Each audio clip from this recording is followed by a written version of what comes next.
Hello, good morning, good afternoon, good evening students. आज हम करेंगे ट्रिग्नोमेट्रिक टेबल का वैल्यू टेबल। ठीक है कि ट्रिग्नोमेट्रिक फंक्शंस में आप गिवन वैल्यूज़ पे वैल्यूज़ कैसे फाइंड करते हो अगर आपको एंगल्स प्रोवाइडेड हैं, यानी अगर आपको थीटा की वैल्यू प्रोवाइड हो तो आप किस तरह से वैल्यूज़ को फाइंड करोगे। उसके लिए हम क्या करेंगे, कुछ वैल्यूज़ फाइंड करेंगे जो 10th लेवल तक आपको काम आएंगी, वो 90 तक रहेंगी। +1 +2 में आगे की वैल्यूज़ भी काम की जाएंगी, बट वो सारी वैल्यूज़ भी 90 तक की वैल्यू से ही डिराइव की जाएंगी। मतलब मेन वैल्यूज़ आपके पास कौन सी रहेंगी, 0, 30, 45, 60 और 90। ट्रिग्नोमेट्रिक रेशियो आपके पास रहेंगे साइन, कोस, टेन, कोट, सीकेंट और कोसिकेंट। इन सब वैल्यूज़, इन सब की हम क्या करेंगे, वैल्यूज़ फाइंड करेंगे। सबसे पहले अगर मैं बात करूँ साइन, तो साइन थीटा की अगर मेरे को वैल्यू फाइंड करनी है तो साइन थीटा के लिए हम यहाँ पे रूल यूज़ करेंगे under the root x/4, where x is equal to 0, 1, 2, 3, 4। ठीक है, x की वैल्यू हम बारी बारी ये चार चीज़ें पुट करेंगे। कहाँ से स्टार्ट करेंगे, 0 से स्टार्ट करेंगे और 4 तक उनको पुट कराएंगे। कि अगर मेरे को वैल्यू 0 की निकालनी है तो मैं 0 पुट करूँगा, 30 की निकालनी है तो 1 पुट करूँगा, 45 की निकालनी है तो 2 पुट करूँगा, 60 की निकालनी है तो 3 पुट करेंगे और 90 की निकालनी है तो यहाँ से 4 पुट करेंगे। क्लियर। अब बारी बारी यहाँ से साइन की वैल्यू निकाल देते हैं। तो सबसे पहले मैं x को 0 पुट करा रहा हूँ। अगर मैं यहाँ से x को 0 पुट करा रहा हूँ तो 0/4, 0 बाय एनीथिंग 0 और अंडर रूट ऑफ 0 0। तो यानी कि साइन 0 पे कितना मिलेगा आपको, 0 मिलेगा। 1 पुट कराते हैं, 1 पुट कराएंगे तो कितना रहेगा, 1/4 रहेगा। 1 का अंडर रूट कितना होता है आपके पास, 1। 4 का अंडर रूट कितना होगा आपके पास, 2। तो आपको यहाँ से जो वैल्यू मिलेगी वो कितनी मिलेगी, 1/2 मिलेगी।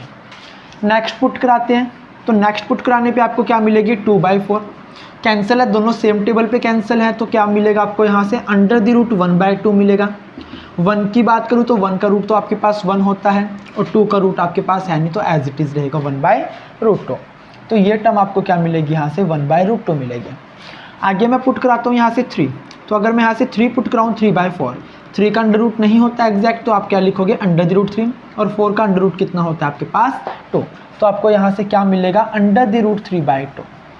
90 के लिए क्या पुट कराओगे, 4 पुट कराओगे। तो जब मैं यहाँ से 4 पुट कराऊंगा, 4/4 कैंसिल, तो क्या बचा मेरे पास, अंडर रूट 1, और 1 का अंडर रूट कितना होता है, 1 होगा। तो आपको अगर साइन की वैल्यूज चाहिए तो आप क्या फॉर्मूला यूज़ करोगे, अंडर द रूट x/4 आप यूज़ करोगे और आप यहाँ से साइन की हर एक वैल्यूज आप फाइंड कर सकते हो। अगर अब मेरे को निकालनी है कोस की वैल्यू, तो साइन की वैल्यू को क्या करा दो, रिवर्स करा दो।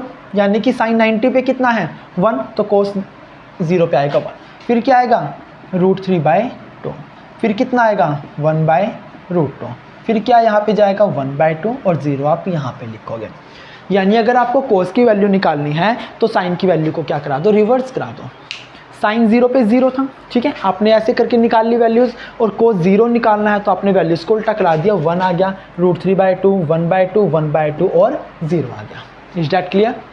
आगे अगर मैं यहाँ से बात करूँ, हमने पिछली एक्सरसाइज में फॉर्मूला, मैंने आपको स्टार्टिंग में कुछ फॉर्मूले लिखवाए थे।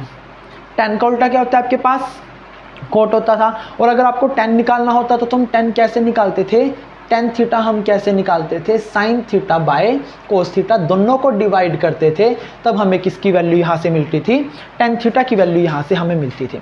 तो tan थीटा अगर मेरे को निकालना है तो मेरे को साइन बाय कोस करना पड़ेगा। 0/1, 0 बाय एनीथिंग आपके पास क्या रहेगा, 0। 1/2 अपॉन में अंडर रूट 3/2, 2 से 2 कैंसिल, तो क्या बचेगा, 1/√3। 1/√2, 1/√2 फ्रैक्शन में आएंगे तो सेम कैंसिल, तो क्या बचेगा, 1। अंडर द रूट 3/2, 1/2, 2 से 2 कैंसिल, तो क्या बचेगा, अंडर द रूट 3/1। अपॉन में 1 की लोड ही नहीं है। 1/0, एनीथिंग बाय 0, जब भी किसी भी टर्म के अपॉन में 0 आएगा तो उसे आप क्या लिख सकते हो, इन्फिनिटी बोल दो, या फिर बोल सकते हो नॉट डिफाइन। ठीक है, क्योंकि 0 की वैल्यू हमें पता नहीं होती फ्रैक्शन में, अगर 0 की वैल्यू आए।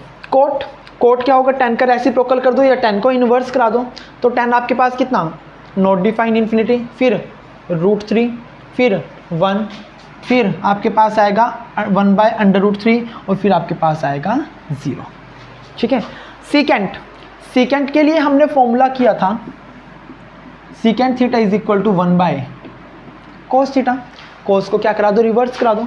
कोस आपका कितना है, 1, अपॉन में कुछ नहीं, 1 लगाओ, 1/1 कितना आएगा, रेसिप्रोकल होके भी 1 ही बचेगा।